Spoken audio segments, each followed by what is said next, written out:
Hi hello ನಮಸ್ಕಾರ friends, welcome back to Meghna's cooking channel.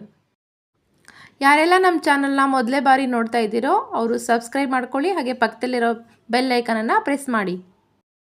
ಇವತ್ತು ನಾನು ತೋರಿಸ್ತಾ ಇರೋ ರೆಸಿಪಿ ಏನಪ್ಪ ಅಂದರೆ ಮಾವಿನಕಾಯಿ ಉಪಯೋಗಿಸ್ಕೊಂಡು ಹೋಮ್ ಮೇಡ್ ಜಾಮ್ ಹೇಗೆ ಮಾಡೋದು ಅಂತ ನೋಡ್ಕೊಂಬರೋಣ. ಮೊದಲಿಗೆ 3 ಮಾವಿನಕಾಯಿನ ತಗೊಂಡು ಸಿಪ್ಪೆ ತೆಗೆದು ಚಿಕ್ಕದಾಗಿ ಕಟ್ ಮಾಡ್ಕೊಳ್ಳಿ.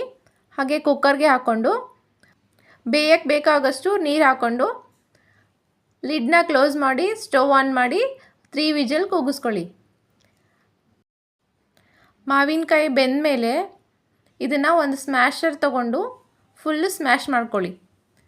ಫೈನ್ ಪೇಸ್ಟ್ ಆಗೋ ಥರ ಸ್ಮ್ಯಾಶ್ ಮಾಡ್ಕೊಳ್ಳಿ. ನಂತರ ಒಂದು ಪ್ಯಾನ್ ತೊಗೊಂಡ್ಬಿಟ್ಟು ಸ್ಟವ್ ಆನ್ ಮಾಡಿ ಬಿಸಿಗಿಡಿ.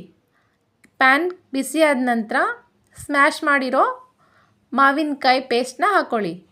ಇದನ್ನು ಚೆನ್ನಾಗಿ ಬೇಯಿಸ್ಕೊಳ್ಳಿ. ಇವಾಗ ಇದರಲ್ಲಿರೋ ನೀರಿನಂಶ ಎಲ್ಲ ಹೋಗೋ ತನಕ ನೀಟಾಗಿ ಬೇಯಿಸ್ಕೊಳ್ಳಿ. ಈ ಜಾಮ್ನ ಬ್ರೆಡ್ಡಿಗೆ ಚಪಾತಿಗೆ ಮೇಲೆ ಸ್ಪ್ರೆಡ್ ಮಾಡಿ ಮಕ್ಕಳಿಗೆ ಕೊಡ್ತಾಯಿದ್ರೆ ತುಂಬಾ ಇಷ್ಟಪಡ್ತಾರೆ. ಇದಕ್ಕೆ 1 ಬೌಲ್ ಆಗೋಷ್ಟು ಸಕ್ಕರೆನ ಹಾಕ್ಕೊಳ್ಳಿ. ಹಾಗೆ ಲೆಮನ್ ಯೆಲ್ಲೋ ಕಲರ್ನ ಸ್ವಲ್ಪ ಹಾಕ್ಕೊಳ್ಳಿ. ಹಾಕಿದರೆ ಕಲರ್ ಚೆನ್ನಾಗಿ ಬರುತ್ತೆ. ಸಕ್ಕರೆ ಹಾಕಿದ ಮೇಲೆ ಮತ್ತೆ ನೀಟಾಗಿ ಬೇಯಿಸ್ಕೊಳ್ಳಿ. ಹಾಗೆ 2 ಇಂಚಷ್ಟು ಚಕ್ಕೆನ ಹಾಕ್ಕೊಳ್ಳಿ. ಕುದಿಬೇಕಾದ್ರೆ ಈ ಥರ ಥಿಕ್ನೆಸ್ ಬಂದರೆ ಜಾಮ್ ರೆಡಿಯಾಗಿದೆ ಅಂತ ಅರ್ಥ. ಇವಾಗ ಗ್ಯಾಸ್ನ ಆಫ್ ಮಾಡಿ ಒಂದು 2 ಅವರ್ಸ್ ಕೂಲ್ ಆಗಲಿಕ್ಕೆ ಬಿಡಿ. ಒಂದು ಗ್ಲಾಸ್ ಜಾರ್ನ ತಗೊಂಡು ಹಾಕಿ ಸ್ಟೋರ್ ಮಾಡ್ಕೊಳ್ಳಿ.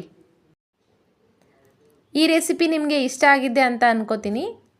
ಇಷ್ಟವಾಗಿದ್ದರೆ ಒಂದು ಲೈಕ್ ಮಾಡಿ, ಶೇರ್ ಮಾಡಿ, ಹಾಗೆ ಸಬ್ಸ್ಕ್ರೈಬ್ ಮಾಡಿ. ಪಕ್ಕದಲ್ಲಿರೋ ಬೆಲ್ ಐಕನ್ನ ಪ್ರೆಸ್ ಮಾಡಿ ನಮ್ಮ ಚಾನಲ್ಗೆ ಹೀಗೆ ಸಪೋರ್ಟ್ ಮಾಡ್ತಾಯಿರಿ. Thanks for watching.